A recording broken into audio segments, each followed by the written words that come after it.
Hello Heartsborn, Miss Burbage here. Today I'm going to read you a story called Enemy Pie. This is a really good book about relationships and conflict. At the back it has a lovely little preview. I'm going to read that for you.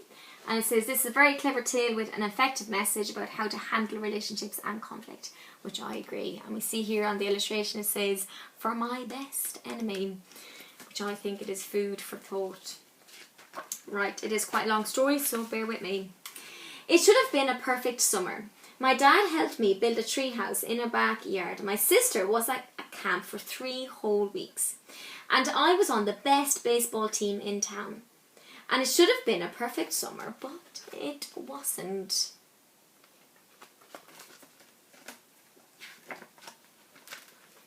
It was all good until Jeremy Ross moved into the neighbourhood, right next door to my best friend Stanley. I did not like Jeremy Ross. He laughed at me when he struck me out in a baseball game. He had a party on his trampoline, but I wasn't even invited. But my best friend Stanley was. Jeremy Ross was the only person on my enemy list. I never even had an enemy list until he moved into the neighbourhood. But as soon as he came along, I needed one. And I hung it up in my treehouse where Jeremy Ross was not allowed to go.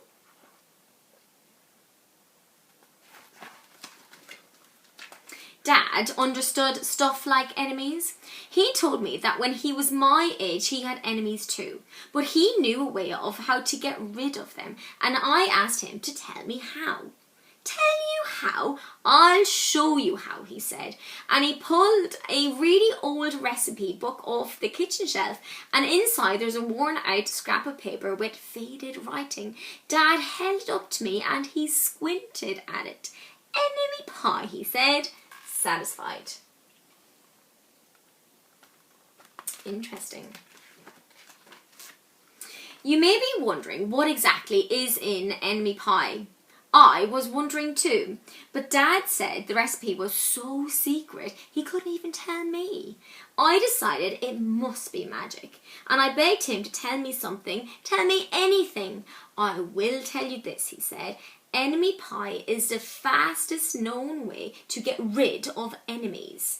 Now, this of course got my mind working. What kind of things? Disgusting things? Would I put into a pie for an enemy? I brought Dad some weeds from the garden, but he shook his head. I brought him earthworms and rocks, but he didn't think he needed those. I gave him the gum I had been chewing on all morning, and he gave it right back to me.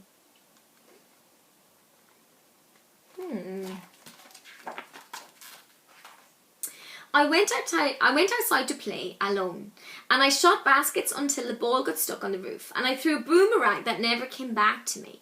And all the while I listened to the sounds of my dad chopping and stirring and blending the ingredients of enemy pie. This could be a great summer after all. Enemy pie was going to be awful. I tried to imagine how horrible it must be, how smelly it must be, or worse yet, what it would look like. But when I was in the backyard looking for ladybugs, I smelled something really, really, really good. And as far as I could tell, it was coming from our kitchen, and I was a bit confused.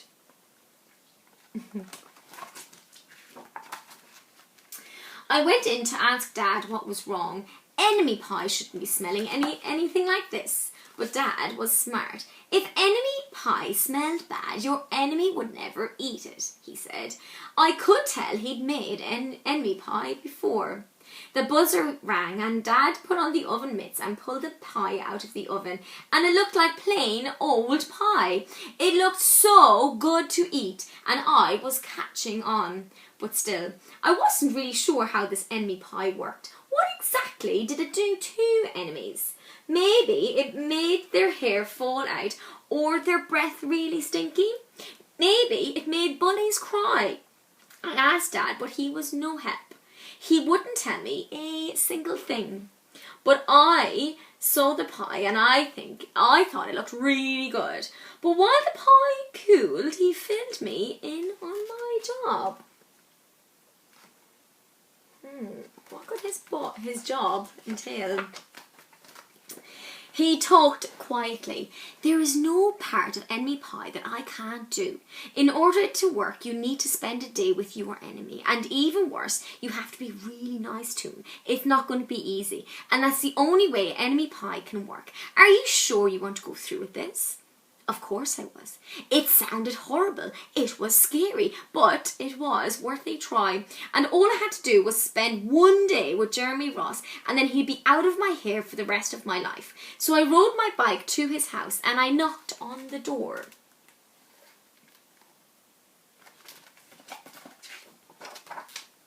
When Jeremy opened the door, he seemed surprised. He stood at the other side of the screen door and he looked at me, waiting for me to say something. I was nervous. Can you play? I asked. He looked confused. I'll go ask my mum, he said. He came back with his shoes in his hands and his mum walked around the corner to say hello. You boys stay out of trouble, she said, smiling.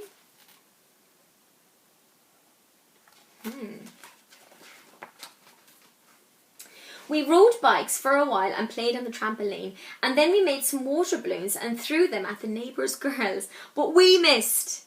Jeremy's mum made us lunch, and after lunch we went over to my house. It was strange, but I was kind of having fun with my enemy. He almost seemed nice. But of course I couldn't tell Dad that, since he had worked so hard to make me this enemy pie. Jeremy Ross liked my basketball hoop. He said he wished he had a basketball hoop, but they didn't have room for one, and I let him win a game just to be nice.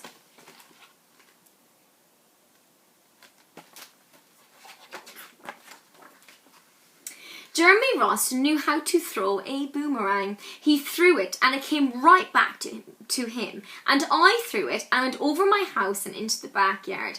And when we climbed over the fence to find it, the first thing Jeremy noticed was my tree house.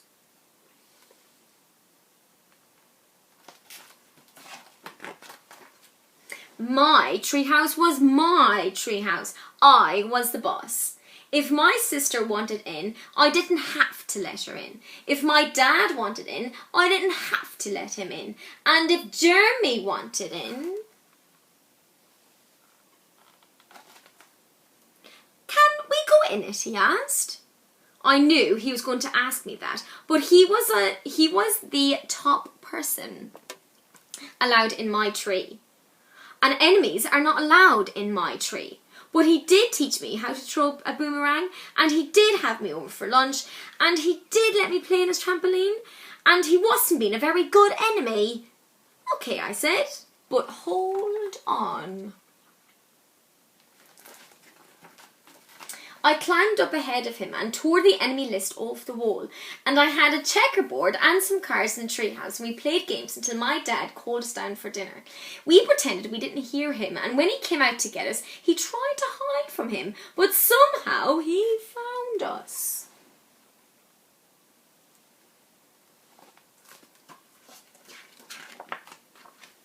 Dad made us some macaroni and cheese for dinner, and it was my favourite. It was Jeremy's favourite too. Maybe Jeremy Ross wasn't so bad at all, and I was beginning to think that we could just forget about this whole enemy pie thing. But sure enough, after dinner, Dad brought out the pie, and I watched as he cut the pie into 8 thick slices. Dad, I said, it sure is nice having a new friend in the neighbourhood. I was trying to get his attention and trying to tell him that Jeremy Ross was no longer my enemy, but Dad only smiled and nodded, and I think he thought